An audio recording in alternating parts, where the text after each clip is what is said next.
జరుగుతున్న ఎన్నికల 2024 జిల్లాలో దాదాపుగా జిల్లా వ్యాప్తంగా ప్రశాంతంగా జరుగుతూ ఉంటుంది. 1-2 చోట ఇన్సిడెంట్స్ ఆఫ్ వైలెన్స్ జరిగినాయి. ఒక చోట ప్రత్యేకంగా చెన్నగలూరు విలేజ్లో చాపాడు మండలం ఒక ఏజెంట్ మీద ఊరు వాళ్ళు అంతా గుంపుగా దాడి చేశారు. దానిపైన మనం చాలా స్ట్రిక్ట్ యాక్షన్ తీసుకుంటూ 100 మంది మీద హత్యాయత్నం కేసు బుక్ చేశాము. దాని మీద ఇంకా చాలా స్ట్రిక్ట్ యాక్షన్ ఉంటుంది.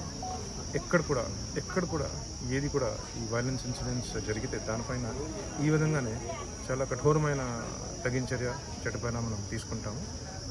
బట్ అదర్వైజ్ ఓవరాల్ జిల్లా వ్యాప్తంగా 1359 లొకేషన్స్లో నుంచి ఇప్పటి వరకు దాదాపుగా ప్రతి చోట కూడా ఈ ఒకటి తప్ప పీస్ఫుల్గా జరుగుతూ ఉంటుంది.